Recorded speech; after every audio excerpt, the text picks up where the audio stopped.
निमिषा की सांसें चढ़ी हुई थीं और वो बुरी तरह हाफ रही थी। उसके बाल बिखर चुके थे।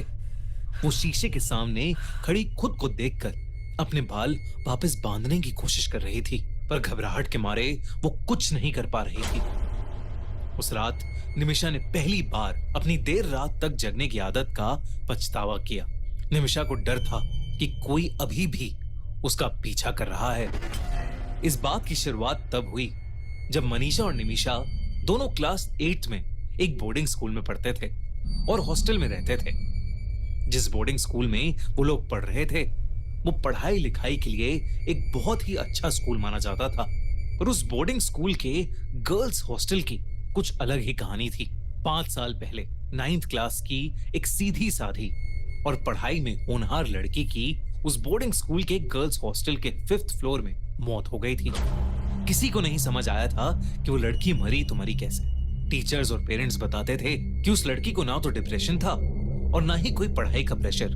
पहले सबको लगा ये मर्डर है, लेकिन पुलिस को कभी कोई सबूत नहीं मिला, जिसकी वजह से ये केस बंद हो गया। पर साल दर साल धीरे धीरे एक अफवाह फैलने लगी कि अब उस 5th फ्लोर पर उस लड़की का भूत रहता है।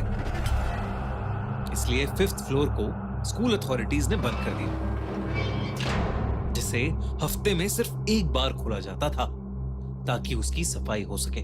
उस इंसिडेंट के करीब 5 साल बाद निमिषा और मनीषा उस हॉस्टल के एक रूम में शेयरिंग में रहने लगे। दोनों का रूटीन एकदम फिक्स्ड था। निमिषा पूरी रात जग कर पढ़ाई करती थी और सुबह 7 बजे मनीषा को उठाकर सो जाती थी।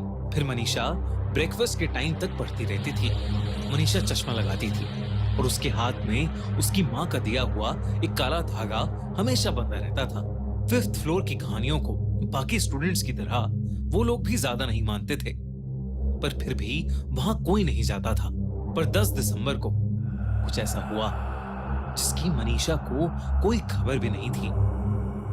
निमिषा रोज की तरह रात के 12:30 बजे रूम में बैठकर पढ़ाई कर रही थी और मनीषा दूसरी तरफ करवट लिए सो रही थी। निमिषा का गला अचानक से सूखने लगा। वो उठकर हॉल में कॉफी बनाने चली गई।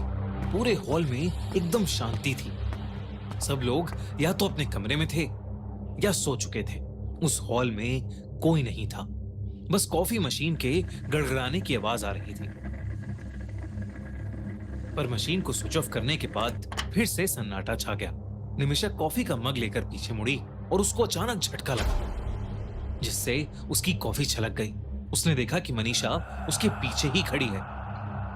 अंधेरा ज्यादा होने की वजह से उसकी आधी ही शक्ल निमिषा को दिख पा रही थी। उस रात मनीषा कुछ अलग सी दिख रही थी।